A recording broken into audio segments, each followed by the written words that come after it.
Nothing beats homemade applesauce. And with this recipe for Instant Pot Applesauce, it couldn't be easier to make. Hi mindful moms and dads, Kristen here. As someone who suffers from a chronic disease, I believe homemade is best, but it doesn't need to be complicated. We eat a lot of applesauce at our house. It's always been a favorite of my kids and me, truthfully. And the taste, it's perfection. It's truly superior in taste and texture to anything store-bought. And thankfully for me and for you, it couldn't be easier to make at home. So let's put on our kitchen capes and make applesauce. The first thing we need to talk about is, well, apples. Nothing beats freshly picked orchard apples, but you can make this recipe year-round using store-bought apples.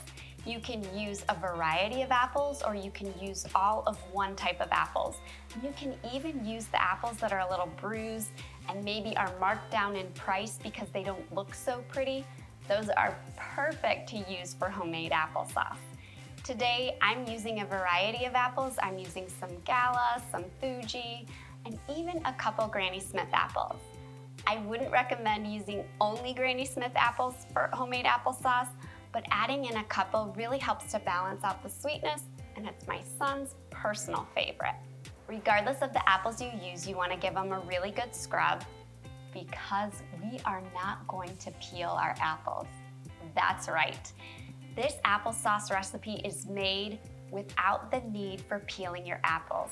We're gonna cook our apples long enough so that the skins get nice and soft and will blend right into our applesauce. I feel that this not only adds flavor to your applesauce and makes it so easy to make, it also adds a lot of nutrients and fiber that you find only in the peel of apples. So you can use an apple core, or I find it's easier just to use a knife and cut around the core and then cut your apples into chunks.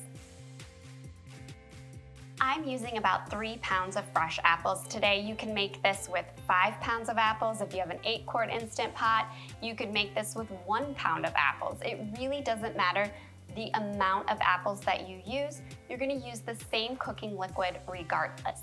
I'm adding in 1 cup of apple juice. I'm using 100% sweetened apple juice. That way my applesauce has no sugar added.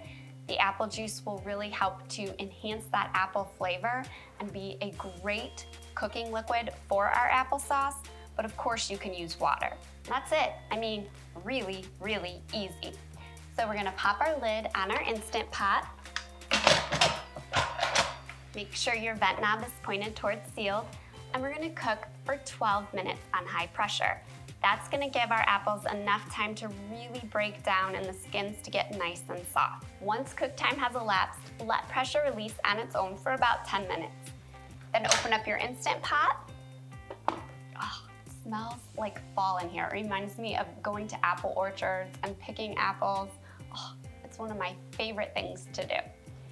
Now I'm gonna use a spider spoon here and transfer my apples, leaving the cooking liquid inside the inner pot, into a blender. I'm gonna pop the lid on the blender and then leave it cracked open a little so that steam can escape, and then blend this on high until the apples are broken down and are nice and smooth and the skins dissolve into the applesauce.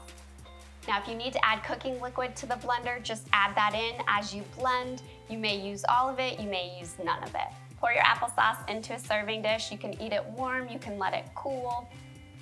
I'm gonna dig in right now. Oh my gosh, it's so good. So good. My kids are gonna be so excited. They absolutely love homemade applesauce. I mean, you guys, so good for you, so easy to make, and it tastes phenomenal. I'm gonna pair this with my crispy chicken tenders tonight and really make my kids happy. For that recipe and more recipes, be sure to check out my full channel, and until then, happy cooking.